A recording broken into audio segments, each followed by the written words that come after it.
Pagi itu, Ranti menyeduh teh hijau di dapurnya yang sederhana namun rapi. Aroma melati dari cangkir yang mengepul menenangkan pikirannya. Di ruang tengah, Bayu, suaminya, sedang membaca berita dari tablet sambil menyeruput kopi. "Sayang," panggil Ranti sambil duduk di sebelah Bayu. "Tadi malam ibu telepon. Katanya Siska dan Fajar mau tinggal sementara di rumah orang tua." Bayu mengangkat alis. "Loh, tinggal di rumah ibu? Emang kenapa?" "Alasannya sih renovasi rumah. Tapi kamu tahu kan, kemungkinan besar cuma cari panggung di acara keluarga minggu depan." Bayu mendengus kecil. "Sudah kuduga. Mereka nggak pernah absen pamer di setiap kesempatan." Ranti hanya tersenyum tipis. Ia tahu betul bagaimana sifat Siska, kakak iparnya yang gemar membanding-bandingkan, selalu merasa lebih unggul dari siapapun, apalagi Ranti yang memilih hidup sederhana. Minggu berikutnya, saat makan malam keluarga di rumah besar Bu Mira, suasana kembali seperti biasanya, penuh basa-basi yang terasa menusuk. Siska datang mengenakan gaun berkilau, sementara Fajar mengenakan jas semi-formal lengkap dengan jam tangan mahal yang sengaja ditampilkan. Mereka berdua tampil seolah datang dari red carpet acara televisi. "Oh, kalian datang juga," ujar Siska dengan senyum manis yang terasa sinis. "Kupikir sibuk mengatur pengeluaran rumah tangga." Bayu tersenyum menahan diri. Ranti hanya berkata tenang, "Kami selalu ada waktu untuk keluarga." Fajar menepuk pundak Bayu dengan sikap akrab yang terasa merendahkan. "Mobil kalian masih yang putih itu, ya? Kami baru ambil SUV Jerman bulan lalu. Full spesifikasi. Bonus akhir tahun lumayan." "Keren," jawab Bayu singkat. Siska tertawa kecil lalu menoleh ke arah ibunya. "Bu Mira, ibu pasti bangga, kan? Lihat Fajar sekarang, naik jabatan terus. Punya jaringan kuat di kantor." Bu Mira mengangguk. "Iya, kamu beruntung, Siska. Suamimu memang pintar cari peluang." Ranti diam. Ia duduk di sana, menyimak setiap ucapan tanpa menyela. Sudah terlalu sering ia diposisikan sebagai sosok kurang berhasil, hanya karena ia tidak suka memamerkan apapun. Di meja makan, topik beralih ke pekerjaan dan pencapaian. Siska melontarkan pertanyaan-pertanyaan yang bernada meremehkan. "Ranti, kamu masih kerja dari rumah ya? Jadi freelancer itu nggak capek?" "Ya, di rumah terus? Gak bosan?" "Aku suka," jawab Ranti pelan. "Bisa atur waktu sendiri, dan kerjaanku tetap jalan." "Wah, beda ya sama suasana kantor. Ketemu bos-bos besar. Rapat strategis. Jadi berasa hidup." Ranti hanya tersenyum. Ia tidak perlu menjelaskan apapun. Yang tahu nilainya bukanlah mereka. Malam itu, setelah pulang, Bayu menghela napas panjang. "Aku nggak habis pikir. Mereka nyinyirnya konsisten banget." "Ya." Ranti tertawa kecil. "Mereka hanya ingin diakui. Mungkin. Entah oleh siapa, tapi sepertinya bukan oleh kita." Bayu memeluk istrinya. "Kamu luar biasa, Tan. Bisa tahan sabar seperti itu." Ranti menatap ke jendela, melihat langit malam yang tenang. "Karena aku tahu, waktu akan bicara sendiri." Dalam hatinya, Ranti tahu semua ini baru permulaan. Aroma khas parfum mahal menyeruak begitu Siska dan Fajar memasuki aula restoran keluarga yang dipesan khusus untuk arisan keluarga besar. Ranti, yang datang bersama Bayu 5 menit lebih awal, sedang menyambut sepupu-sepupu dan beberapa kerabat jauh. Namun suasana berubah seketika saat Siska melenggang masuk dengan gaun merah terang yang mencolok, seolah ingin memastikan semua mata tertuju padanya. Di belakangnya, Fajar berjalan santai sambil memainkan kunci mobil Porsche baru mereka. "Wah, ini baru tempat makan. Ya, nggak seperti warung-warung biasa yang kamu suka, Ran," Ucap Siska lantang saat menghampiri meja utama. Ranti menoleh dan tersenyum sopan. Iya, tempatnya enak. Aku suka makan di tempat yang nyaman. Nggak harus mewah. Siska tertawa sambil mengambil duduk di kursi yang paling strategis. Kenyamanan tuh beda-beda ya. Kalau aku sih nyaman kalau servisnya premium dan parkirannya muat buat mobil besar. Soalnya kita bawa mobil baru. Belum sempat parkir di garasi. Fajar langsung menyambung. Kita habis dari test drive mobil listrik juga tadi siang. Kayaknya perlu tambah 1 unit lagi. Ya, Yang. Siska mengangguk. Apalagi kalau kantor makin sibuk. Aku kadang sampai capek gonta-ganti outfit dari kantor ke event. Bayu yang sejak tadi diam, menatap Ranti sejenak. Istrinya hanya tersenyum datar. Ranti tahu, mereka sedang mengatur panggung untuk kembali menunjukkan betapa sukses dan hebatnya mereka. Saat makanan mulai disajikan, Siska melanjutkan aksinya. Kemarin tuh kita makan di restoran Jepang Michelin Star di pusat kota. 3 juta per orang. Tapi ya, worth it sih. Soalnya kita juga ngundang klien dari Jepang langsung. Kamu pasti ngerti ya, Ran, kan kamu juga, kerja dari rumah. Nada merendahkan itu kembali terasa. Beberapa kerabat hanya berpandangan. Ranti menyesap jus semangkanya sebelum menjawab dengan tenang. Aku juga suka makanan Jepang. Cuma biasanya bikin sendiri di rumah. Siska mengangkat alis. Serius? Bikin sendiri? Wah, beda banget ya. Aku sih nggak sempat. Hidupku terlalu sibuk buat masak. Justru karena sibuk, aku masak buat menjaga keseimbangan, ucap Ranti, masih dengan senyum. Percakapan itu tidak berlangsung lama sebelum Fajar mulai membanggakan proyek terbarunya di Mandala Group. Kita lagi urus ekspansi cabang ke luar negeri. Aku dipercaya langsung sama komisaris buat pimpin tim. Kalau sukses, bisa jadi batu loncatan buat posisi direktur sih. Wah, keren mas, sahut salah satu sepupu. Kalau udah jadi direktur, gajinya pasti gede banget. Ya. Fajar tertawa bangga. Ya, lumayanlah buat beli villa lagi. Bayu hanya tersenyum tipis. Ia tidak terlalu suka ikut dalam percakapan yang hanya berisi unjuk gigi. Tapi ia menatap Ranti, tatapan seolah berkata, mereka nggak tahu, ya? Ranti hanya mengangguk kecil. Tak ada niat sedikit pun untuk membalas. Semua ini akan terjawab di waktunya. Sepulang dari acara, Ranti duduk di balkon rumahnya sambil membaca ulang email dari kuasa hukum keluarga. Ada rencana audit tahunan dan pengalihan peran strategis dalam perusahaan. Sebagai pemilik 70% saham Mandala Group, ia diminta hadir. Meski selama ini identitasnya disimpan rapat sesuai wasiat mendiang ayahnya, Pak Hendra. Bayu duduk di sebelahnya, menyerahkan secangkir coklat panas. Kamu tahu, aku tadi hampir kesal, ucap Bayu. Tapi entah kenapa, melihat kamu tenang begini, aku juga ikut adem. Ranti menatap suaminya.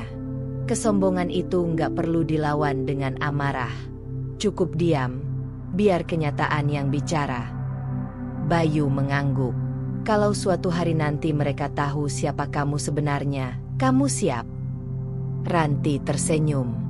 Saat itu datang, mereka akan tahu, Bayu. Tapi bukan untuk membuat mereka malu. Aku cuma ingin mereka berhenti menganggap hidup ini perlombaan. Bayu menggenggam tangan istrinya. Dan kamu tetap akan jadi Ranti yang sekarang. Selalu, jawab Ranti mantap. Karena aku nggak hidup untuk pamer, tapi untuk berarti. Hari Minggu pagi, suasana rumah keluarga besar Bayu ramai seperti biasa. Bu Mira mengadakan acara kecil menyambut ulang tahun cucu pertamanya, anak dari Siska dan Fajar. Semua keluarga besar diundang, termasuk Ranti dan Bayu. Ranti mengenakan blus sederhana berwarna biru muda dengan celana kain hitam. Wajahnya bersih tanpa riasan berlebihan, hanya pulasan tipis bedak dan lip balm. Bayu, seperti biasa, tampil rapi dalam kemeja lengan panjang yang digulung santai. Begitu mereka tiba, Siska langsung menyambut, dengan senyum yang mengandung nada ejekan. "Wah, Ranti, kamu datang juga. Tumben tampil. Niat, ya? Biasanya kan tampil apa adanya." Ranti tersenyum. "Hari ini acara keluarga. Aku anggap penting." Baguslah. Mumpung bisa tampil beda. Soalnya nanti kalau diundang acara kantor kayaknya kurang cocok kalau pakai baju seperti itu. Fajar yang sedang memegang gelas wine tanpa alkohol ikut tertawa kecil. "Iya, sayang. Tamu kita nanti banyak dari kantor pusat. Dress kodenya pasti formal dan branded." "Ya." Beberapa kerabat mendengar percakapan itu, namun tak ada yang berani ikut campur. Bumira justru menambahkan, "Ranti tuh emang beda, Siska. Dia kan gak biasa tampil gaya. Lagi pula, gak semua orang punya suami sehebat Fajar." Bayu terdiam. Ia menoleh ke Ranti, mencari isyarat untuk bicara. Tapi Ranti tetap tenang, hanya menepuk tangan suaminya pelan. Ia sudah terbiasa menerima perlakuan seperti ini. Acara berlangsung meriah. Anak-anak berlarian, tawa dan obrolan terdengar dari segala penjuru ruangan. Namun di tengah keceriaan itu, Siska lagi-lagi memulai percakapan yang bernada menusuk. Ranti, kamu kan belum punya anak ya?" Tanyanya tiba-tiba dengan suara cukup keras untuk menarik perhatian orang-orang sekitar. Ranti yang sedang duduk menikmati kue langsung menoleh. Beberapa orang terdiam, menunggu jawabannya. "Belum," jawab Ranti santai. Siska tersenyum tipis. "Wah, kamu tuh harus cepat-cepat. Loh, soalnya umur udah nggak muda. Dan kamu kerja dari rumah, kan? Harusnya lebih mudah ngurus anak kalau nggak sibuk di luar." Bayu ingin membalas, tapi Ranti tetap memegang tangannya erat. Fajar menimpali, "Iya, kalau kayak Siska sih multitasking. Ngurus anak, kerja, tetap bisa tampil keren. Emang udah biasa sibuk sejak awal." Ranti akhirnya menatap mereka berdua. Tatapannya tak tajam, tapi dalam. Seolah menyimpan puluhan kata yang belum diucap. "Kami percaya setiap hal datang tepat waktu," jawab Ranti pelan. "Dan tidak semua sibuk itu berarti produktif. Kadang orang terlalu sibuk membuktikan hal yang sebenarnya tidak penting." Siska terdiam sejenak, tidak menyangka Ranti membalas langsung. Tapi sebelum ia bisa menyahut, salah satu paman menengahi. "Wah, benar juga kata Ranti. Hidup tuh bukan lomba, Siska. Setiap orang punya waktunya." Suasana pun mencair, tapi ketegangan tetap terasa di udara. Siska terlihat tidak senang. Fajar sibuk membalas pesan di ponselnya, tampak canggung. Setelah acara usai, di perjalanan pulang, Bayu akhirnya bersuara, "Aku salut sama kamu, Tan. Kamu bisa tetap tenang padahal mereka kelewat batas." Ranti tersenyum, matanya menatap jalan yang mulai gelap. "Aku bisa tenang, karena aku tahu siapa aku, dan mereka belum tahu." Bayu menoleh, penasaran. "Kamu gak pernah kepikiran buat ya, sedikit saja, menunjukkan siapa kamu sebenarnya?" Ranti menggeleng. "Belum waktunya. Kadang orang harus dibiarkan tenggelam dalam ilusi mereka sendiri dulu, supaya saat kenyataan datang, mereka benar-benar belajar dari rasa malu." Bayu menggenggam tangan istrinya yang dingin tapi mantap. "Kamu wanita paling kuat yang pernah aku kenal." Ranti menoleh dan tersenyum. "Aku hanya belajar dari ayahku." Senin pagi, gedung Mandala Group menjulang megah di pusat kota Jakarta. Di dalamnya, aktivitas berlangsung sibuk. Karyawan lalu lalang dengan map di tangan, rapat di berbagai ruangan, dan suara printer yang tak berhenti menyala. Di lantai 15, Fajar duduk di ruangannya yang cukup luas dengan pemandangan langsung ke jalan protokol. Di mejanya, sebuah plakat kecil bertuliskan, Fajar Ramaditya Senior Project Manager, bersinar mengilap, seolah ikut menegaskan statusnya. Ia sedang berbicara dengan salah satu anak buahnya tentang rencana ekspansi proyek ke Surabaya. Pastikan semua data disiapkan. Jangan sampai rapat minggu depan berantakan. Aku dengar komisaris utama bakal datang langsung, ujar Fajar dengan nada berwibawa. Siap, Pak Fajar, jawab stafnya. Begitu staf keluar, Fajar menyender ke kursinya, membuka jasnya perlahan sambil memandang ke arah jendela. Sebuah senyum kepuasan muncul di wajahnya. Ia mengeluarkan ponsel, lalu mengirim pesan suara ke Siska. Sayang, proyek kita aman. Kayaknya aku bisa naik jabatan lebih cepat dari dugaan. Komisaris kelihatan tertarik sama hasil kerja aku. Tak lama kemudian, ponselnya berbunyi. Siska menelepon. Siska, wah, keren. Harus kamu maksimalkan. Apalagi kamu udah jadi andalan direksi, kan? Fajar, iya, tinggal tunggu waktu. Mungkin aku bisa jadi direktur operasional tahun depan, kalau semua berjalan lancar. Siska, bayangin, gimana nanti si Ranti lihat hidup kita makin naik. Fajar tertawa. Ranti? Dia bahkan gak tahu dunia kerja macam apa yang kita jalani. Dia pikir kerja dari rumah itu hebat. Sementara itu, jauh dari lantai 15, di salah satu ruang eksekutif yang jarang dipakai, ruang komisaris utama yang ditutup untuk umum, sebuah pertemuan tertutup sedang berlangsung. 3 orang pria bersetelan rapi duduk mengelilingi meja oval dengan layar presentasi yang menyala. Di layar terpampang nama Ranti Prameswari, pemilik saham mayoritas Mandala Group, 70%. Salah satu dari mereka berbicara sambil membuka dokumen legal. Bu Ranti sudah mengirimkan surat validasi struktur saham. Saat ini, perusahaan masih dikendalikan oleh jajaran direksi lama, tapi kekuasaan penuh tetap berada di tangan beliau, sesuai amanat Pak Hendra almarhum. Beliau masih ingin menyembunyikan identitas, tanya yang lain. Untuk saat ini, ya. Namun, Bu Ranti meminta seluruh laporan keuangan, daftar proyek, dan riwayat jabatan disiapkan untuk audit internal besar-besaran bulan depan. Hari berikutnya, di rumah, Bayu mendapati istrinya sedang memeriksa puluhan dokumen digital di laptopnya. Kamu serius banget malam ini, katanya sambil duduk di sebelah Ranti. Ini laporan tahunan Mandala Group.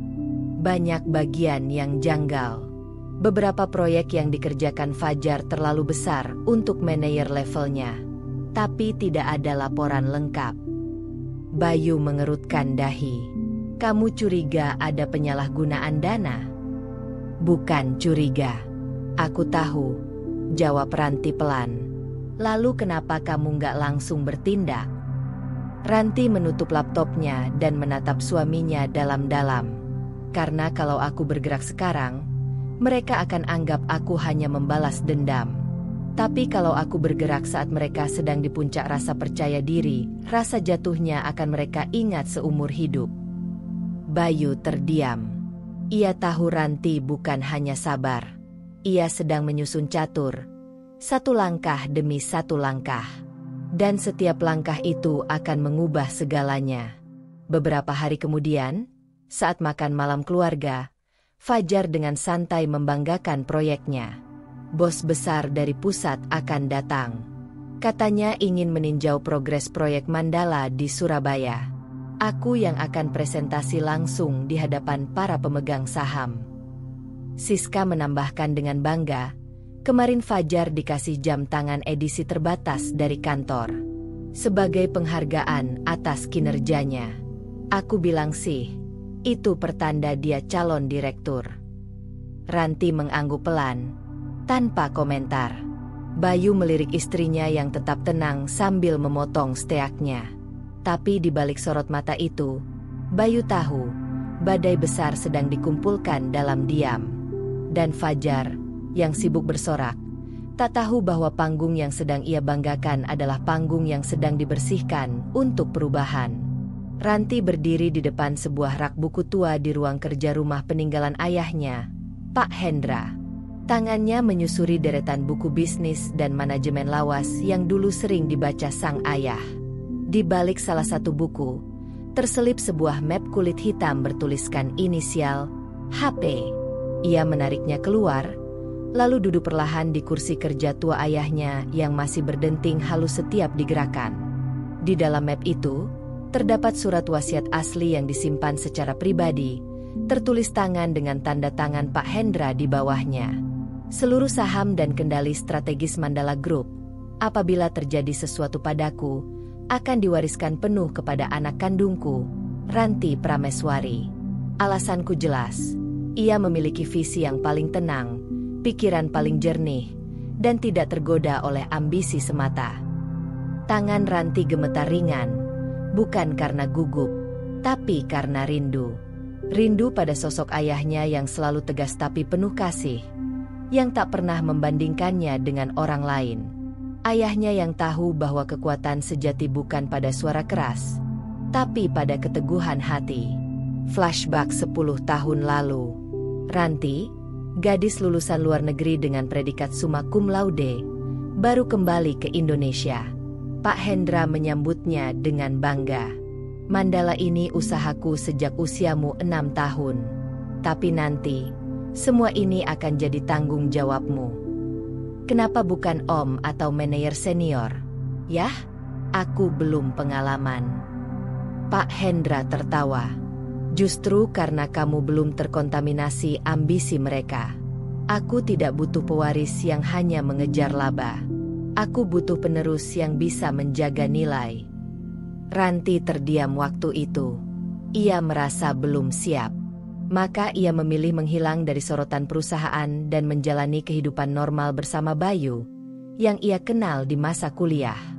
Namun, meski memilih mundur dari jabatan formal, Ranti tetap menerima laporan tahunan. Ia punya akses penuh ke sistem dalam perusahaan. Ia tahu setiap angka yang masuk dan keluar. Dan ia tahu, sejak 2 tahun terakhir, ada penyimpangan yang terdeteksi di beberapa proyek yang Fajar tangani. Kembali ke masa sekarang. Ranti menyalakan laptop khusus yang tersambung langsung ke server internal Mandala Group. Dengan sistem otorisasi yang hanya bisa diakses olehnya dan kuasa hukum keluarga, ia membuka folder bertanda merah, audit darurat. Isi folder itu, laporan fiktif, transaksi mencurigakan, dan penunjukan vendor tanpa proses tender resmi. Ia mengetik sebuah memo kepada Departemen Legal. Persiapkan investigasi internal proyek Surabaya. Periksa semua laporan dari divisi yang berada di bawah kendali Fajar Ramaditya. Jangan bocorkan dokumen ini kepada pihak manapun hingga saya turun langsung. Memo itu dikirim. Dalam hitungan detik, legal tim senior membalas dengan kode singkat. Instruksi diterima. Konfirmasi langkah siap. Ranti menutup laptop. Di wajahnya tidak ada kemarahan, tidak ada dendam, hanya kejelasan bahwa waktunya akan segera tiba untuk menyampaikan siapa dirinya sebenarnya. Sementara itu, di rumah Bu Mira, Siska dan Fajar kembali asyik membahas proyek Surabaya di meja makan keluarga. Ibu tenang aja, kata Fajar percaya diri. Dengan performa proyek yang aku pegang sekarang, gak lama lagi posisi direktur operasional itu milikku. Bu Mira tersenyum bangga. Ibu sudah anggap kamu kayak anak sendiri. Fajar, Siska benar pilih suami. Siska menoleh ke arah Ranti yang baru masuk ruang makan bersama Bayu. Oh, Ran, ucapnya sambil menyeruput teh. Kamu pasti senang ya, kalau Fajar jadi direktur. Bisa punya kenalan penting buat, siapa tahu kamu butuh relasi, buat kerja freelance kamu itu. Bayu menegang, tapi Ranti tersenyum tipis. Relasi itu penting. SIS. Tapi lebih penting lagi tahu siapa yang sebenarnya memegang kendali. Siska tertawa keras. Ya jelas dong. Para direksi. Kan mereka yang ambil keputusan. Ranti menoleh. Kali ini menatap lurus ke arah Siska. Kamu yakin semua keputusan datang dari direksi? Siska tampak bingung sejenak. Tapi sebelum bisa menjawab, Fajar langsung menyela. Yakinlah, di perusahaan sebesar Mandala, semua keputusan penting pasti ada di tangan kita yang di atas. Dan aku bagian dari itu. Ranti hanya tersenyum. Menarik. Bayu menatap istrinya dengan sorot mata tajam. Ia tahu, sesuatu telah berubah. Aura Ranti malam itu berbeda. Bukan lagi sekadar menahan diri, tapi mulai bersiap untuk mengungkap siapa dirinya sebenarnya. Dan ketika waktunya tiba, semua akan melihat Ranti Prameswari bukan sekadar menantu biasa. Hari itu, suasana kantor pusat Mandala Group terasa lebih sibuk dari biasanya. Para manajer dan kepala divisi tampak berlalu lalang dengan ekspresi serius. Ada bisik-bisik di setiap sudut lorong.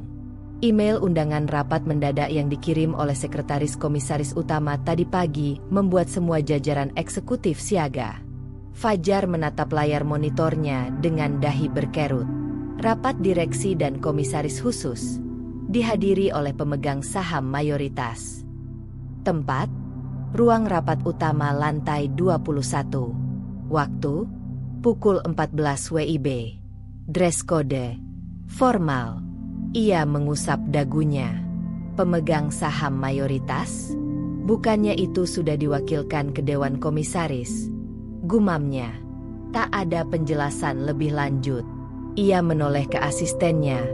Nadia, cari tahu. Siapa pemegang saham mayoritas yang akan datang hari ini? Perintahnya. Nadia tampak gugup. Maaf, Pak, data itu terkunci aksesnya. Hanya bisa dibuka level tertinggi perusahaan. Level tertinggi? Aku ini senior manager. Nadia, bentak Fajar. Justru itu, Pak. Di atas direksi pun ada satu nama yang, maaf, belum pernah muncul. Aksesnya langsung dari warisan pendiri. Fajar terdiam. Darahnya terasa naik. Ia merasa ada sesuatu yang disembunyikan darinya selama ini. Pukul 14, ruang rapat utama mulai penuh. Fajar duduk di barisan depan bersama beberapa direktur lain. Para staf senior yang biasanya santai kini duduk tegak, menatap layar besar yang masih kosong. Tak lama kemudian, Ketua Dewan Komisaris membuka rapat. Terima kasih atas kehadiran Anda semua. Hari ini, sesuai instruksi khusus dari pemegang saham mayoritas perusahaan, kita akan membahas audit proyek strategis dan evaluasi kinerja manajemen tingkat atas. Semua menoleh. Fajar mulai berkeringat. Ia merasa semakin tidak nyaman. Lalu layar menyala. Muncul wajah seorang wanita. Duduk tenang, berbalut blazer hitam, dengan latar belakang ruang kerja elegan yang tak pernah dilihat sebelumnya. Ia menatap langsung ke kamera. Selamat siang semuanya, ucap wanita itu. Suaranya tenang tapi tegas. Perkenalkan, saya Ranti Prameswari, pemegang saham mayoritas Mandala Group. Hening. Beberapa orang di ruang rapat saling pandang. Fajar membeku. Mulutnya terbuka sedikit, tapi tak bisa berkata apa-apa. Ia seperti melihat hantu masa lalu yang muncul dalam bentuk paling tak terduga. Saya menyampaikan ini langsung karena saya ingin setiap level manajemen tahu bahwa ke depan, integritas akan menjadi fondasi utama perusahaan ini. Lanjut Ranti, suaranya tetap lembut namun tajam. Ranti memaparkan hasil audit internal singkat. Ada dugaan penyalahgunaan dana proyek, manipulasi laporan, dan penunjukan vendor tanpa prosedur yang sah. Dalam waktu dekat, akan dilakukan investigasi menyeluruh. Tidak ada jabatan yang kebal dari audit ini, termasuk jajaran direktur dan senior manajer proyek. Salah satu direktur mencoba bertanya, Bu Ranti, Apakah ini berarti akan ada restrukturisasi? Ranti tersenyum tipis.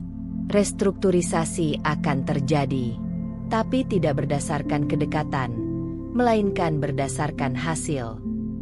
Siska sedang berada di salon saat menerima telepon dari Fajar. "Sayang, kamu tahu siapa pemegang saham Mandala yang sebenarnya?" Suara Fajar terdengar terguncang. "Loh, bukannya komisaris tua-tua itu?" "Bukan. Bukan mereka. Kamu nggak akan percaya." "Siapa sih? Kenapa panik banget?" Fajar terdiam sesaat, lalu akhirnya berkata, "Itu Ranti, istrinya Bayu, adik iparmu sendiri." Siska nyaris menjatuhkan ponselnya. "Apa? Nggak lucu, Jar. Ranti, yang kerja dari rumah itu. Dia tadi muncul di layar, di ruang rapat utama. Diperkenalkan langsung. Dia pemilik 70% saham perusahaan. Mandala ini milik keluarganya." "Enggak mungkin." "Mungkin banget. Aku lihat sendiri." Siska tak bisa bicara. Matanya mulai berkaca-kaca.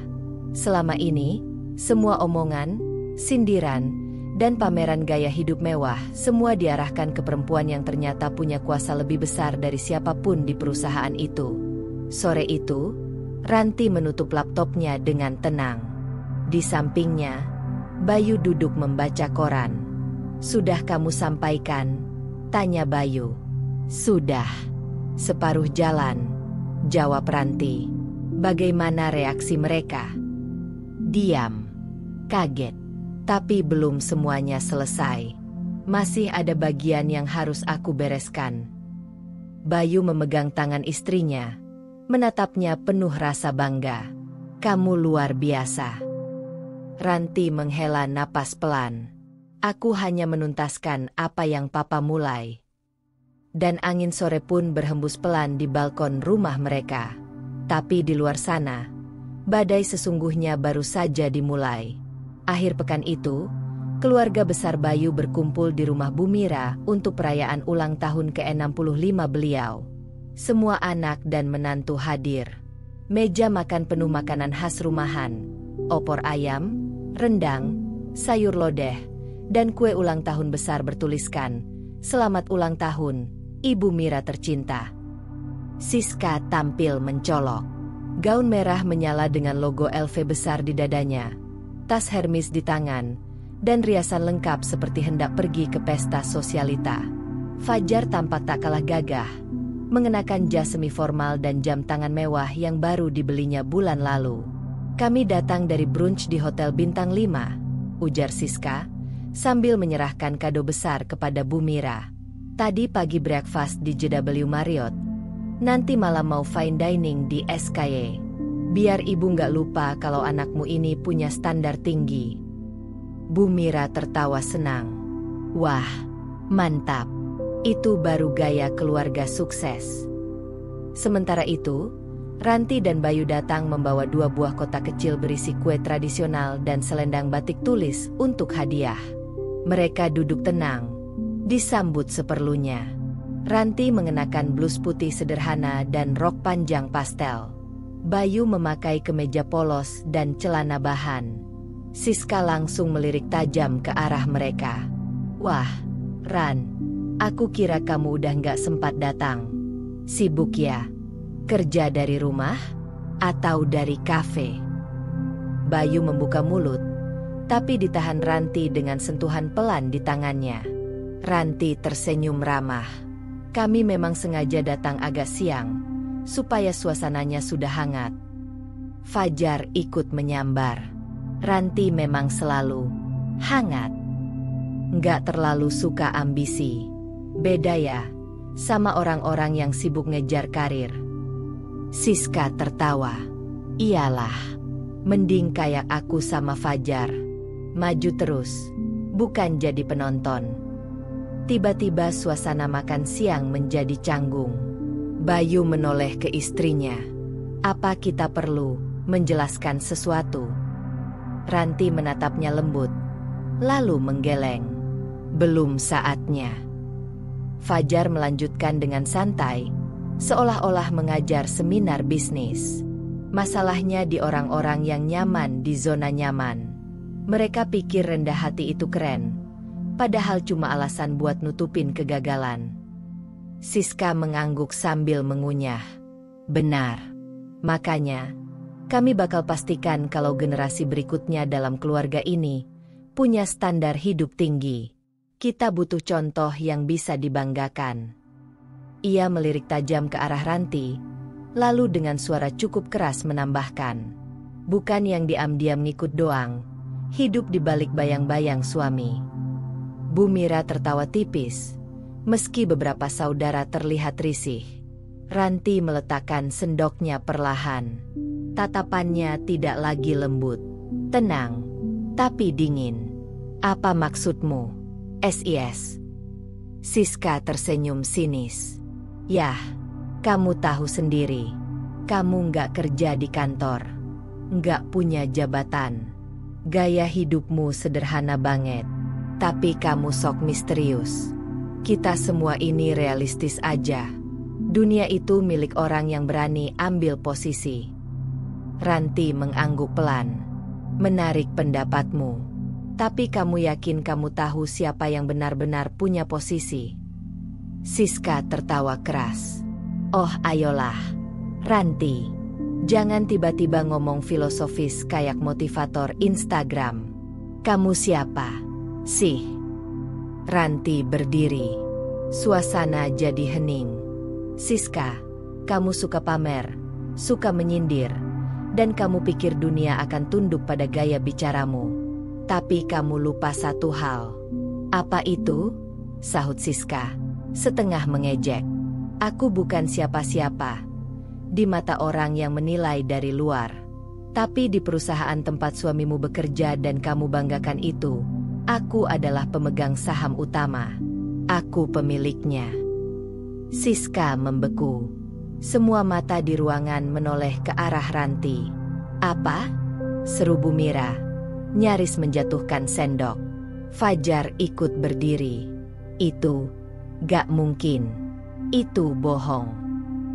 Ranti membuka ponselnya dan menunjukkan salinan sertifikat saham digital dengan nama lengkapnya. Ranti Prameswari Hendra. Ayahku, Pak Hendra, pendiri Mandala Group, mewariskan semuanya padaku. Dan aku sudah resmi mengumumkan posisiku minggu ini. Fajar, kamu akan menerima surat pemanggilan audit dalam waktu dekat. Bayu berdiri di samping istrinya. Sudah cukup kami diam. Kalian terlalu jauh. Siska masih terpaku. Wajahnya merah padam. Semua yang pernah ia ejek, yang ia pandang rendah, semua terbalik dalam sekejap. Ranti menatap semua yang hadir. Suaranya tenang, tapi penuh kuasa. Saya tidak butuh pembuktian. Tapi kalau kalian ingin tahu siapa yang selama ini kalian remehkan, maka hari ini adalah terakhir kalinya kalian bisa menertawakannya. Ia lalu menggandeng tangan Bayu. Permisi, kami pulang. Tak seorang pun mencegah. Tak ada lagi sindiran. Tak ada tawa. Yang tersisa hanya keheningan dan rasa malu yang membakar dari dalam. Dan saat pintu rumah itu tertutup, Siska akhirnya menyadari, yang benar-benar kalah bukanlah yang terlihat sederhana. Setelah insiden di rumah Bu Mira, suasana rumah tangga Ranti dan Bayu tidak berubah tegang. Justru sebaliknya, ada kelegaan yang mulai tumbuh. Ranti duduk di ruang kerja pribadinya, menatap layar laptop yang menampilkan struktur kepemilikan Mandala Group. Di sebelahnya, Bayu menyeduhkan teh hangat dan meletakkannya tanpa banyak bicara. Jadi, kamu benar-benar akan turun tangan langsung sekarang? Tanya Bayu perlahan. Ranti mengangguk. Sudah cukup aku menonton dari jauh. Mereka sudah terlalu jauh mempermainkan orang-orang di perusahaan. Dan mempermainkan martabat keluargamu. Ia lalu membuka folder dokumen legal. Beberapa surat kuasa, perjanjian transfer saham, hingga hasil audit sementara terpampang rapi. Di bagian atas ada satu nama, Fajar Santoso, senior manajer yang dalam 3 tahun terakhir sudah 2 kali dilaporkan karena penyalahgunaan wewenang, namun dilindungi oleh kedekatan internal. Kita mulai dari legalitas, ujar Ranti. Ia menekan tombol panggilan video. Tersambunglah ke seorang pria parubaya dengan jas formal dan kacamata tipis. Pak Yuda, penasihat hukum keluarga Hendra sejak lama. Selamat pagi, Bu Ranti. Saya sudah menerima dokumen revisi kepemilikan Anda, dan proses validasi surat kuasa audit internal berjalan lancar. Semua direksi telah mendapatkan pemberitahuan. Bagus, jawab Ranti. Sekarang, saya ingin siapkan 2 surat. 1 untuk audit Fajar Santoso, 1 lagi untuk notifikasi perubahan struktur Dewan Pemegang Saham. Pak Yuda tersenyum kecil. Akhirnya, Ibu turun langsung. Mandala akan berbeda dalam waktu dekat. Di sisi lain, Siska sedang berjalan mondar-mandir di rumah mertuanya. Gelisah. Wajahnya masih murung sejak acara keluarga terakhir. Fajar hanya duduk termenung sambil membuka email di ponselnya. 1 pesan baru masuk. Subjeknya, pemanggilan khusus internal, evaluasi jabatan, audit. Fajar membaca dengan mata membelalak. Ranti benar-benar serius. Siska menoleh tajam. Apa maksudmu? Fajar menunjukkan isi email itu. Aku diminta datang ke kantor pusat hari Senin. Bukan untuk promosi, tapi untuk audit. Ada 3 proyek yang akan diperiksa. Bahkan vendor-vendor yang pernah kuatur diminta mengirim laporan ulang. Dan kamu pikir dia bakal berhenti sampai situ? Dia pasti akan copot kamu. Fajar menatap istrinya. Kesal. Ya karena kamu juga ikut-ikutan memperkeruh semua. Kalau dari dulu kamu nggak meremehkan dia terus-terusan. Siska terdiam. Itu pertama kalinya Fajar menyalahkannya secara langsung. Sementara itu, Ranti sedang bertemu dengan 2 direktur senior Mandala Group di ruang kerja khusus. Saya akan mulai mengambil bagian aktif di perusahaan. Tapi bukan untuk tampil, melainkan untuk merapikan pondasi yang selama ini mulai goyah, katanya tegas. Salah satu direktur, Bu Linda, menanggapi, kami semua mendukung Ibu. Selama ini kami hanya menunggu kapan Ibu bersedia tampil. Karena struktur kepemilikan sudah jelas, dan suara Ibu menentukan arah perusahaan. Ranti mengangguk. Mulai minggu depan, semua jabatan manajer akan dievaluasi ulang berdasarkan performa, bukan kedekatan. Saya ingin tidak ada lagi penyalahgunaan anggaran atau gaya kepemimpinan manipulatif. Ia menambahkan, dan satu lagi, tidak ada yang boleh tahu saya melakukan ini karena dendam pribadi. Saya ingin pembaruan ini tetap profesional. Malam harinya, Ranti dan Bayu duduk di balkon rumah mereka. Besok semua akan berubah, kata Bayu. Ya. Tapi aku akan tetap jadi diriku. Aku tidak akan membalas dengan cara mereka. Aku akan balas dengan bukti dan keadilan.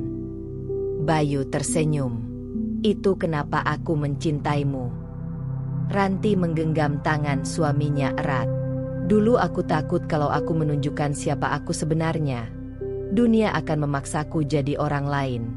Tapi sekarang aku sadar, menyembunyikan kebenaran hanya memberi ruang untuk kesombongan berkembang. Ia memandang ke arah langit malam. Di matanya ada ketenangan, dan juga kekuatan. Besok, aku akan mulai membenahi semuanya. Tanpa teriak, tanpa drama. Hanya langkah tenang, tapi pasti. Dan malam itu pun menjadi saksi. Bukan amarah yang akan menjatuhkan orang-orang angkuh, melainkan kebenaran yang berjalan perlahan namun tak bisa dihentikan. Senin pagi yang biasanya penuh semangat bagi Fajar, kini berubah menjadi tekanan yang tak terbendung. Dasi yang ia kenakan terasa mencekik. Kemeja yang biasa ia banggakan kini seolah menyempit di lehernya. Di dalam mobil mewahnya yang mengkilat, Siska duduk di sebelahnya, tak banyak bicara. Kamu yakin cuma audit biasa? Tanya Siska, meski nadanya lebih seperti menghibur diri sendiri. Fajar tak menjawab. Ia hanya mempercepat laju mobil menuju gedung pusat Mandala Group, sebuah gedung pencakar langit elegan di kawasan SCBD. Sementara itu, di ruang direksi lantai 27, suasana sudah berbeda. Asisten direksi sibuk menyiapkan dokumen dan presentasi. Nama Ranti Prameswari Hendra sudah resmi muncul di dalam sistem internal sebagai pemegang saham mayoritas Dewan Penasihat Eksekutif. Direktur utama yang lama, Pak Guntur, bahkan sudah menyiapkan ruang khusus untuk Ranti, meskipun wanita itu belum memutuskan apakah akan berkantor rutin atau tetap mengatur dari belakang layar. Pukul 9 tepat, Fajar masuk ke ruang rapat eksekutif. Ia disambut dengan pandangan tenang namun tegas dari semua direksi. Di meja sudah ada 2 mie besar berwarna merah dan biru. "Silakan duduk, Pak Fajar," ucap Bu Linda, salah satu direktur lama. Fajar mencoba tersenyum. "Saya kira ini pertemuan mengenai struktur manajerial baru." Pak Guntur mengangguk. "Benar. Dan lebih dari itu." Ia menyorongkan map biru.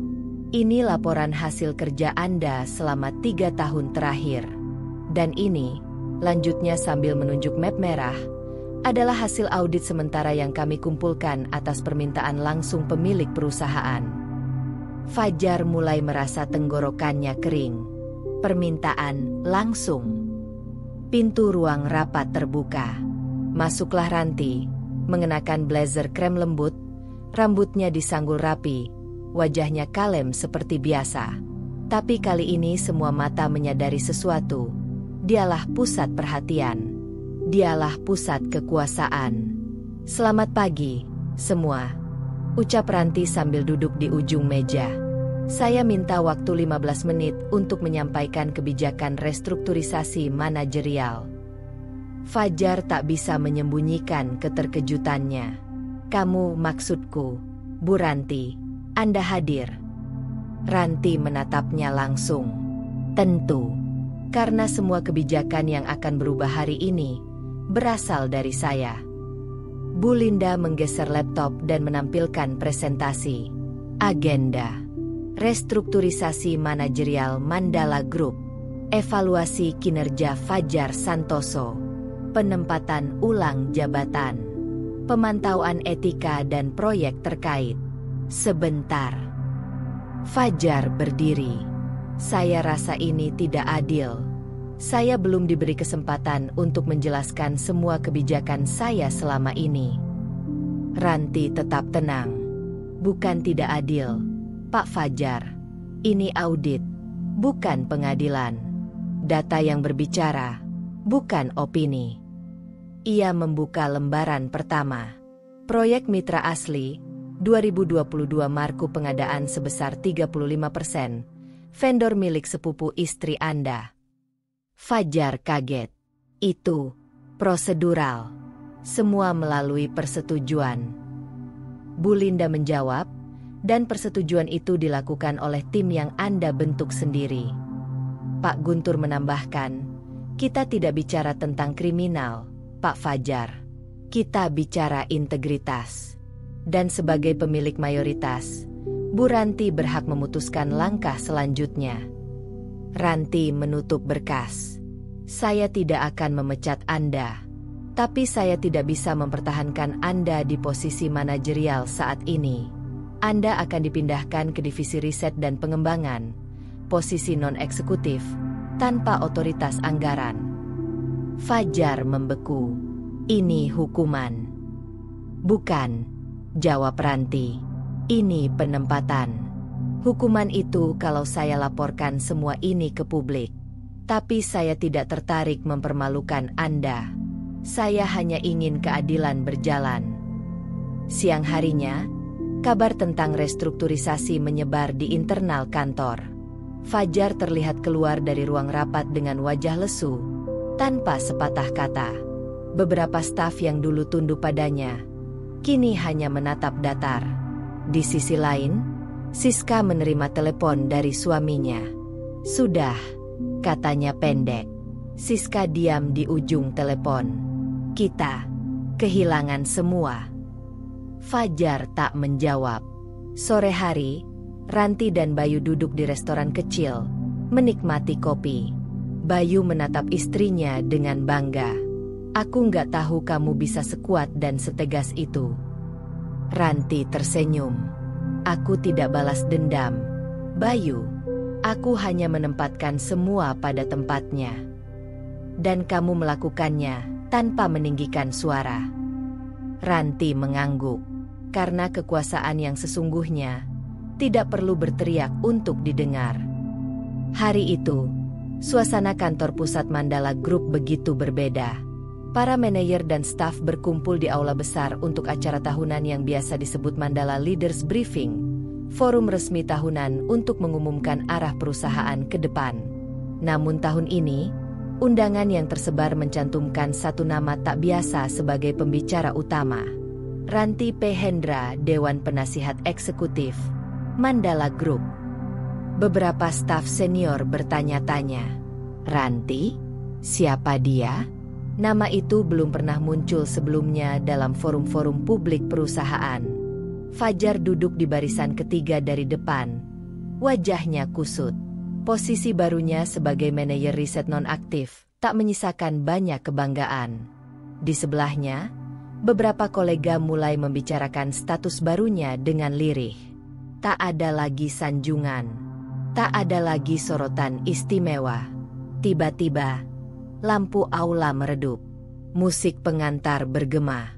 Layar besar menampilkan siluet pendiri perusahaan, Pak Hendra Prameswara, lalu berganti ke potret masa kecilnya bersama seorang anak perempuan. Sebagai perusahaan yang dibangun dengan integritas, sudah saatnya kami memperkenalkan pewaris sejati dari Mandala Group. Suara narator mengalun. Seketika, aula hening. Langkah kaki Ranti terdengar dari sisi panggung. Ia melangkah pelan, mengenakan busana profesional sederhana berwarna putih tulang. Rambutnya diikat rapi, wajahnya tenang, dan mata yang memandang lurus ke depan. Selamat pagi, ucap Ranti ketika tiba di mimbar. Perkenalkan, saya Ranti Prameswari Hendra, anak dari almarhum Bapak Hendra Prameswara, pendiri Mandala Group, dan juga pemegang saham mayoritas sekaligus Dewan Penasihat Eksekutif perusahaan ini. Kejutan menyapu seisi ruangan. Beberapa orang bahkan menoleh satu sama lain. Tak percaya. Fajar terlihat seperti kehilangan darah. Wajahnya pucat, tangannya gemetar. Ia menunduk, berharap tidak ada yang menatapnya. Saya tahu, selama ini nama saya tidak pernah disebut. Itu karena saya memilih hidup tenang, tidak mencampuri manajemen hingga saya merasa waktunya tepat. Dan kini, saat itu tiba. Suasana aula tetap senyap, tapi semua telinga mendengar. Selama beberapa tahun terakhir, saya memantau pertumbuhan perusahaan ini dari balik layar. Saya melihat kemajuan, tapi juga penyimpangan. Banyak yang bekerja dengan tulus, namun tak sedikit pula yang menjadikan posisi sebagai alat kekuasaan. Ia lalu mengangkat pandangannya. Dan karena itulah saya mulai turun langsung. Bukan untuk berkuasa, tapi untuk mengembalikan fondasi perusahaan ini. Profesionalisme, transparansi, dan tanggung jawab. Tepuk tangan mulai terdengar. Ranti melanjutkan. Struktur manajemen akan disederhanakan. Jabatan yang tidak efektif akan dirombak. Kami tidak mencari orang yang berkuasa, tapi orang yang bekerja. Mulai hari ini, Mandala akan kembali pada cita-cita awal almarhum ayah saya. Perusahaan keluarga yang menjadi rumah bagi mereka yang punya integritas. Siska yang sedang berada di rumah, menonton siaran langsung lewat tablet milik mertuanya, hanya bisa terpaku. Bu Mira yang duduk di sampingnya pun tak bisa berkata apa-apa. Ia selama ini menganggap Ranti hanya istri Bayu yang pendiam. Kini, wanita yang selalu ia pandang sebelah mata itu berdiri sebagai pusat dari kerajaan bisnis yang telah membesarkan keluarganya. Wajah Siska merah padam. Kita Selama ini tinggal serumah dengan pewaris tunggal perusahaan, dan kita malah menyindir dia soal penghasilan. Bu Mira menoleh pelan. Kita sudah keterlaluan. Sementara itu, di ruang acara, Ranti menutup pidatonya dengan elegan. Saya tidak akan memaksa siapapun untuk menerima perubahan ini. Tapi saya percaya, siapapun yang bertahan karena nilai yang benar, akan tumbuh bersama kami. Setelah ia turun dari panggung, banyak staf dan manajer maju ke depan, mengulurkan tangan, memberikan selamat. Sebagian dari mereka bahkan menunduk penuh hormat. Ranti hanya tersenyum ramah, membalas satu persatu, tanpa rasa angkuh sedikit pun. Di sudut ruangan, Fajar berdiri terpaku. Ia tahu, semuanya telah berakhir untuknya, bukan karena ia dipecat, tapi karena semua tahu ia pernah meremehkan seseorang yang jauh lebih tinggi darinya. Dan lebih penting, lebih bermartabat. Sore hari, Ranti kembali ke rumah. Bayu sudah menunggunya di ruang keluarga. "Sudah selesai?" tanya Bayu sambil menyodorkan teh. Ranti mengangguk. "Sudah.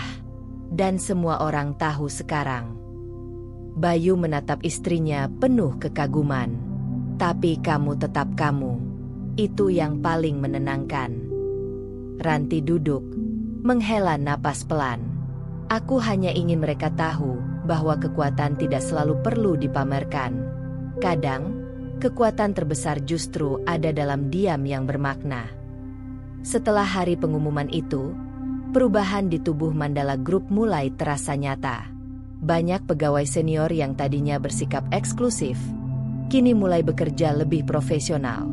Kantor menjadi lebih tenang, tanpa ketegangan politik kantor yang selama ini menjadi racun diam-diam. Suasana berubah, lebih sehat. Di lantai tertinggi kantor pusat, ruang direksi lama direnovasi. Plakat bertuliskan, Presiden Komisaris, diganti menjadi Dewan Penasihat Eksekutif Ranti P. Hendra.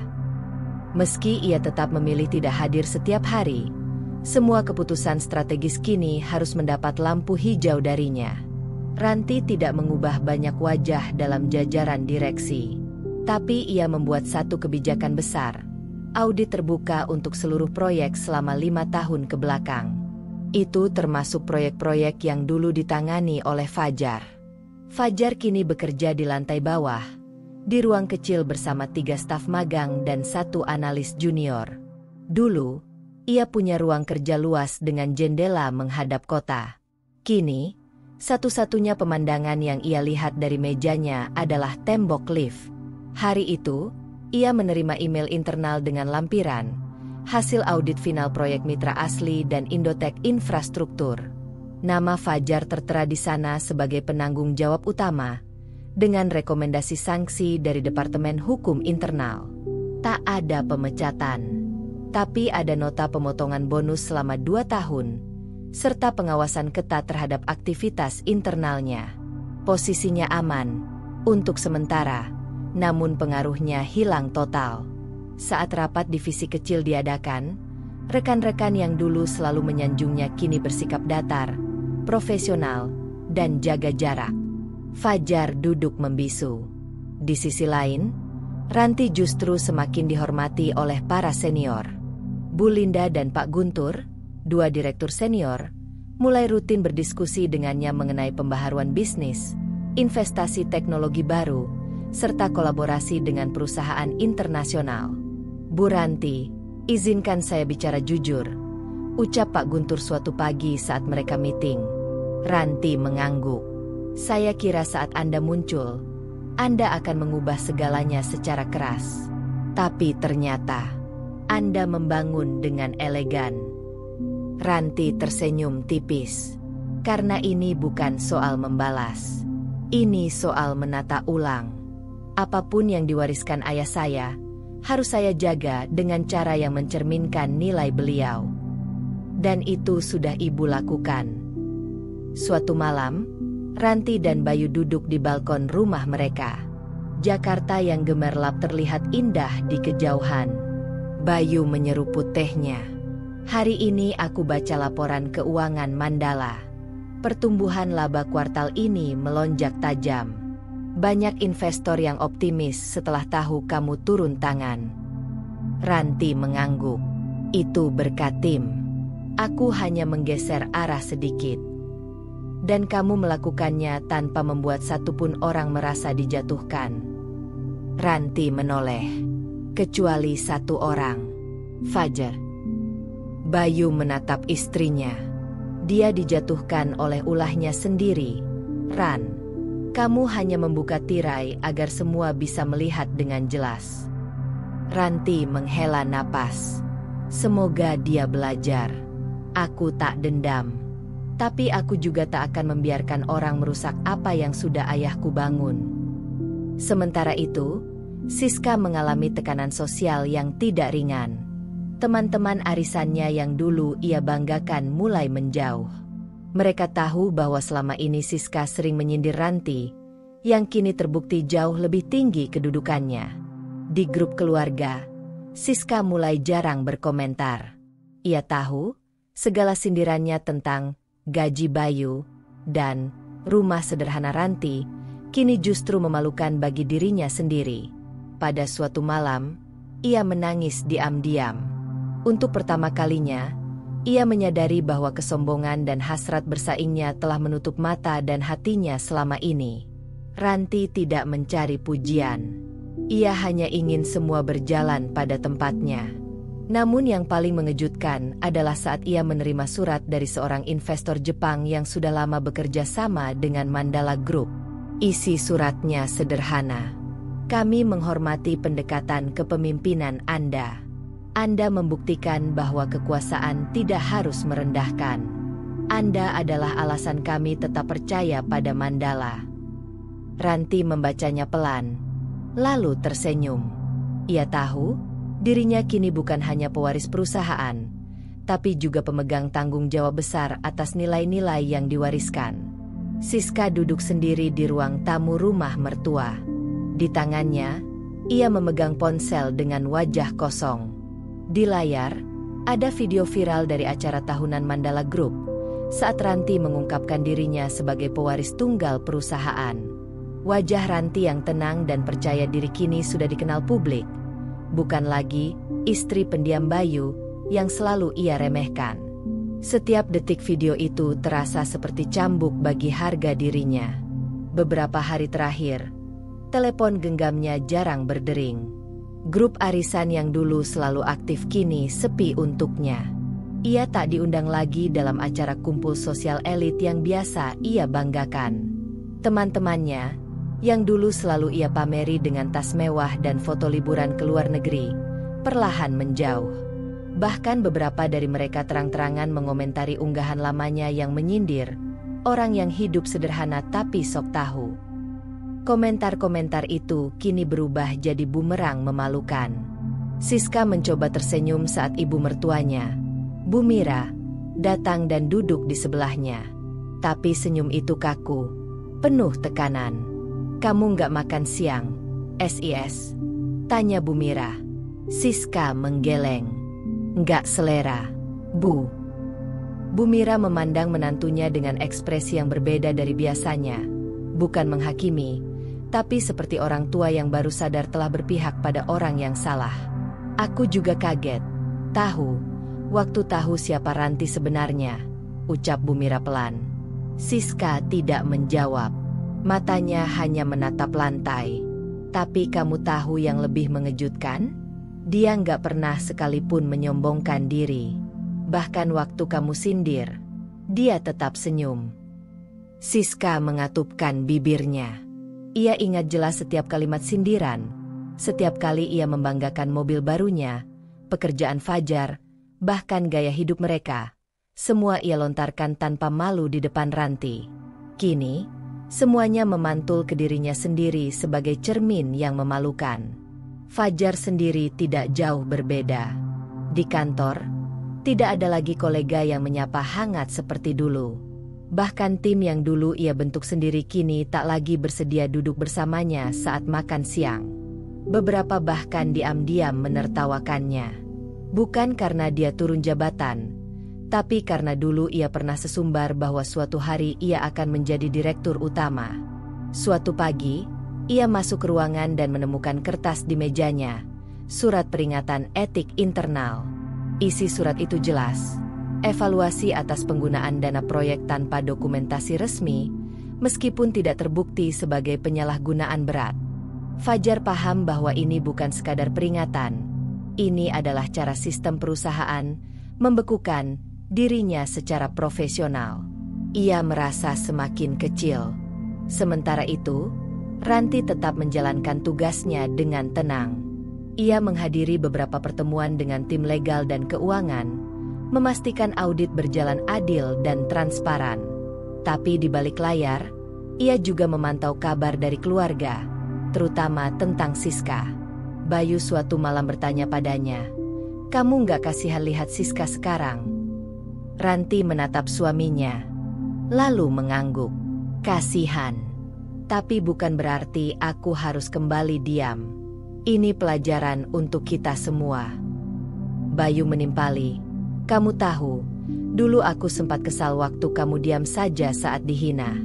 Tapi sekarang aku ngerti. Diam kamu lebih nyaring dari segala omongan mereka." Ranti tersenyum kecil. "Aku tidak perlu membuktikan siapa aku.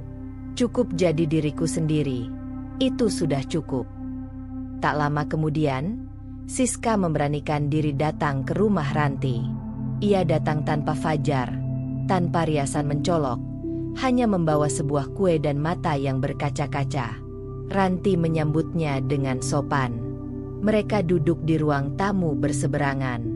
"Aku nggak tahu harus mulai dari mana," ucap Siska, suaranya serak. Ranti tidak menjawab. Menunggu. "Aku sadar, aku salah. Aku terlalu sibuk membandingkan hidup kita, sampai lupa melihat kenyataan."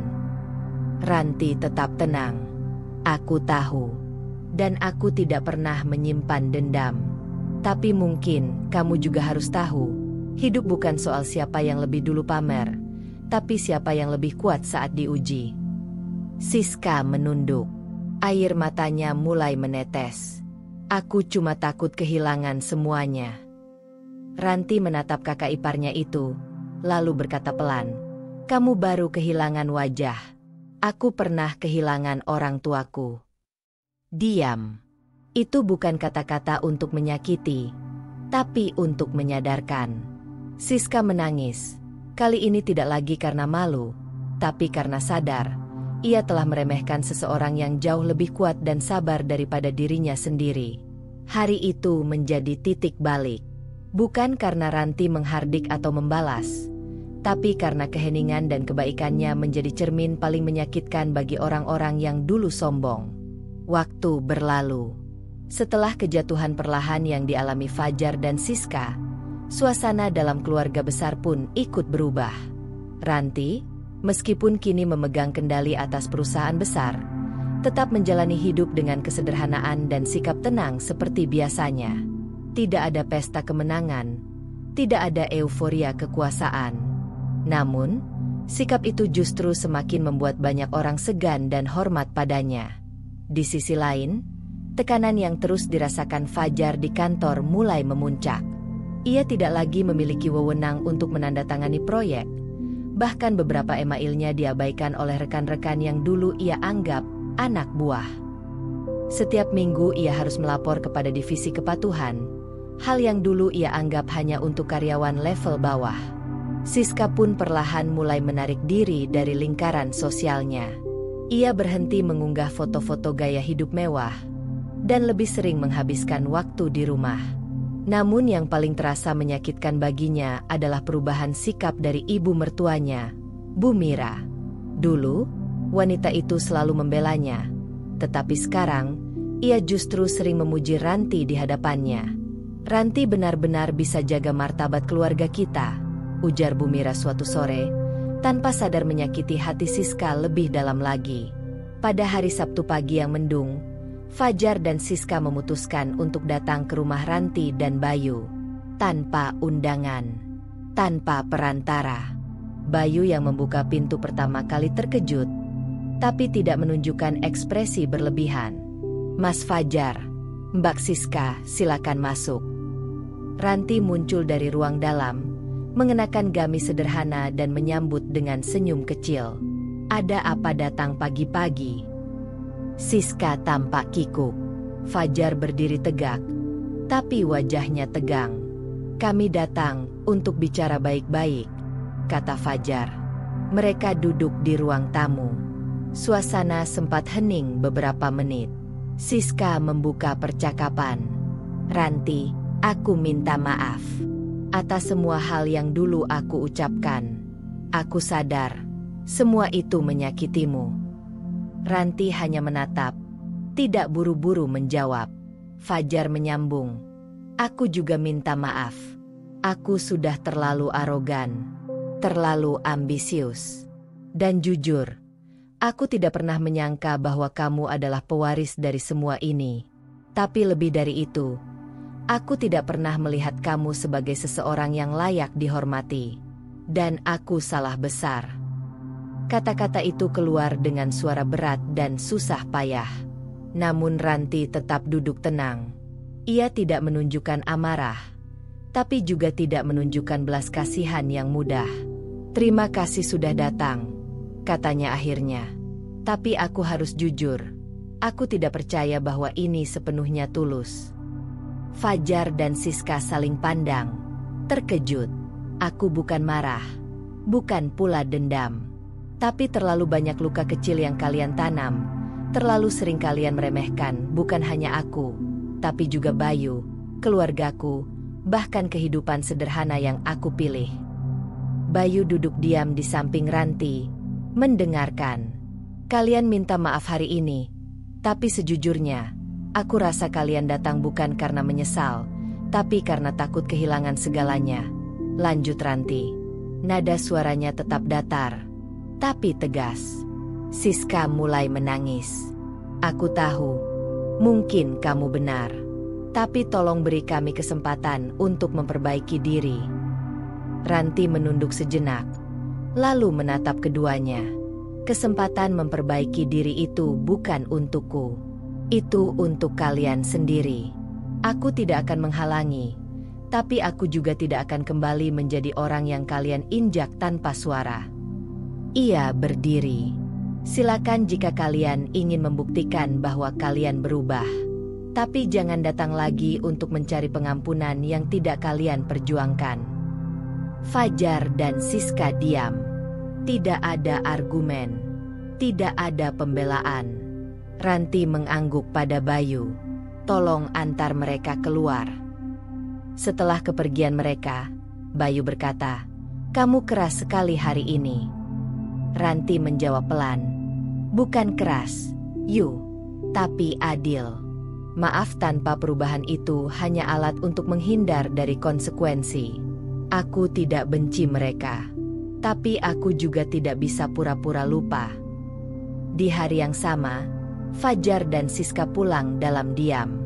Tidak ada kata-kata, tidak ada saling menyalahkan.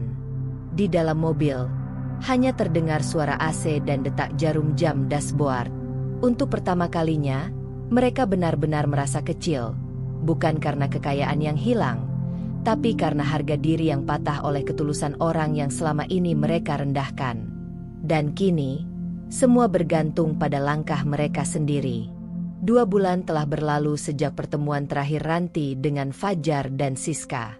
Kehidupan keluarga kecil Ranti dan Bayu perlahan berubah, bukan karena kemewahan yang tiba-tiba dipamerkan, melainkan karena peran dan pengaruh yang kini Ranti emban secara aktif di dunia profesional.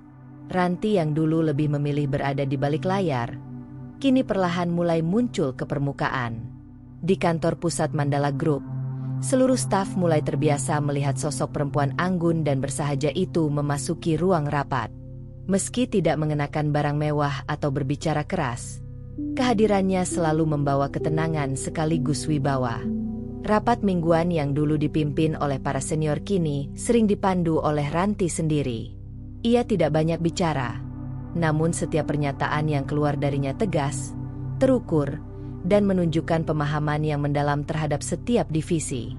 Bahkan para direksi senior tak lagi berani meremehkannya. Suatu hari, dalam rapat peninjauan strategi 5 tahun perusahaan, seorang direktur keuangan berkata, "Bu Ranti, kami biasanya serahkan strategi ke bagian pengembangan. Ibu yakin ingin membahas angka-angka ini?" Ranti menatapnya dengan senyum tipis. "Saya dibesarkan dengan angka-angka, Pak Andri. Ayah saya pendiri perusahaan ini. Saya tahu setiap cabang, setiap lokasi pabrik, dan setiap laporan laba rugi sejak saya kuliah. Jadi ya, saya ingin membahasnya." Suasana ruangan hening sejenak. Kemudian semua direktur diam dan mendengarkan. Bayu pun tak kalah bangga.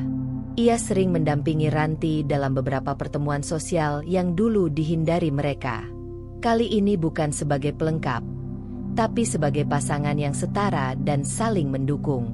"Saya nggak nyangka ternyata istri saya lebih berani dari yang saya kira," kata Bayu pada salah satu sahabatnya saat acara gala dinner perusahaan. Ranti hanya tersenyum. "Bukan soal berani, Yu, tapi waktunya sudah datang." Mereka berdua tidak berubah secara pribadi. Rumah mereka masih tenang. Suasana hangat tetap dijaga. Namun kini Ranti lebih terbuka pada lingkungannya.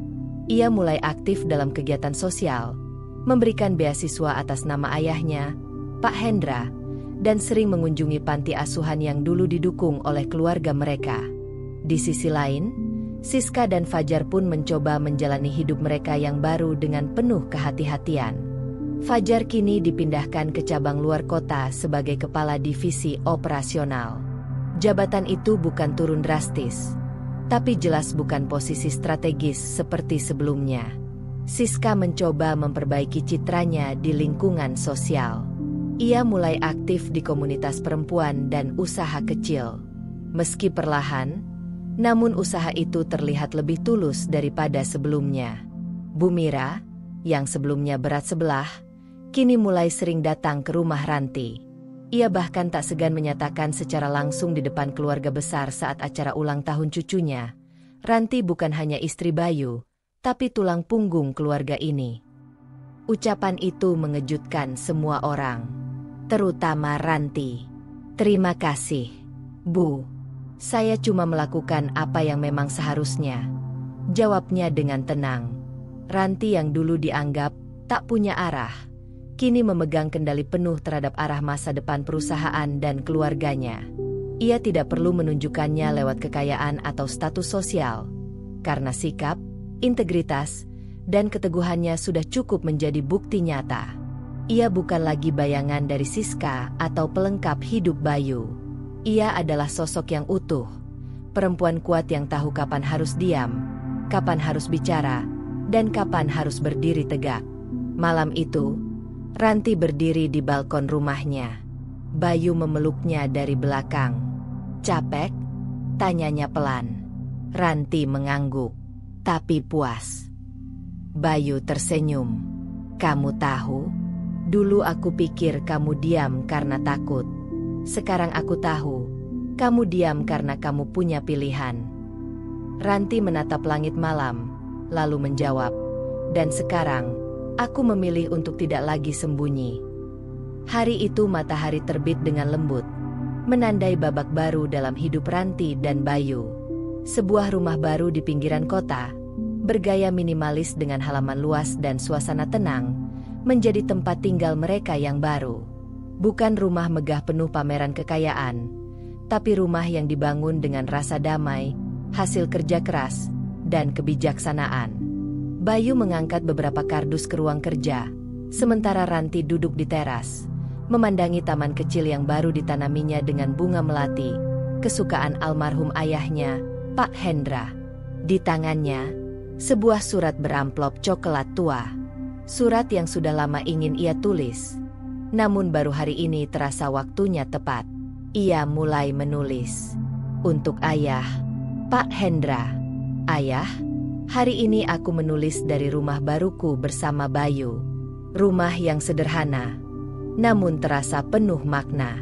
Aku ingin Ayah tahu, semua nasihat yang Ayah tanamkan sejak aku kecil, tidak ada satupun yang kulupakan. Aku tahu ayah ingin aku menjaga perusahaan bukan hanya sebagai pewaris, tapi sebagai pelayan. Pelayan bagi keluarga besar yang bergantung padanya, bagi karyawan yang bekerja dengan harapan, dan untuk masa depan yang lebih baik. Awalnya aku takut. Ayah, aku takut dunia akan terlalu keras untuk perempuan seperti aku. Aku takut aku tidak cukup kuat. Tapi ternyata, kekuatan itu tidak selalu datang dari suara keras. Ia datang dari keyakinan, kesabaran, dan keteguhan hati untuk tetap menjadi diriku sendiri. Ayah, kini aku telah mengambil peran itu. Aku berdiri di tempat yang dulu ayah duduki. Bukan karena ingin kuasa, tapi karena aku tahu, sudah waktunya aku menjaga warisanmu. Fajar dan Siska, mereka telah meminta maaf. Aku tidak membalas dendam, ayah. Tapi aku juga tidak memberi mereka jalan mudah. Mungkin itu bentuk cinta yang berbeda. Aku dan Bayu akan menjalani hidup kami dengan damai. Kami tidak akan menjadi keluarga yang haus pengakuan, tapi kami akan jadi keluarga yang tahu siapa diri kami sebenarnya. Terima kasih, ayah, untuk kepercayaan, untuk pelajaran, dan untuk cinta yang tidak pernah berhenti membentukku, bahkan setelah ayah tiada. Doakan aku dari tempatmu, anakmu, Ranti. Ranti melipat surat itu dan menyimpannya dalam buku kenangan keluarganya. Bayu datang dan duduk di sampingnya. "Kamu nulis untuk ayahmu lagi?" tanyanya lembut. Ranti mengangguk. "Aku ingin dia tahu, aku siap." Bayu menggenggam tangan Ranti. "Kamu nggak cuma siap, Ran. Kamu sudah menjalankannya dengan cara yang paling elegan." Mereka berdua duduk dalam diam, menikmati angin sore yang menyapu lembut taman kecil itu. Dari kejauhan, terdengar suara anak-anak tetangga tertawa riang. Bunga melati perlahan mekar di sisi teras. Dan di sanalah Ranti, seorang perempuan yang pernah diremehkan, kini hidup dalam kendali, kedamaian, dan penuh martabat, menutup lembar kisah hidup yang pernah penuh sindiran, dengan satu hal yang tidak bisa dibeli oleh siapapun: harga diri. Dan begitulah akhir dari cerita kita hari ini. Setiap perjalanan, seberapapun kecilnya, selalu menyimpan pelajaran dan makna. Semoga kisah ini bisa menginspirasi, menghibur, atau bahkan membuka sudut pandang baru untukmu. Kalau kamu suka dengan cerita seperti ini, jangan lupa untuk like, komen, dan tentunya subscribe agar kamu nggak ketinggalan cerita-cerita seru berikutnya. Aktifkan juga lonceng notifikasinya supaya kamu jadi yang pertama tahu saat cerita baru tayang. Sampai jumpa di kisah selanjutnya.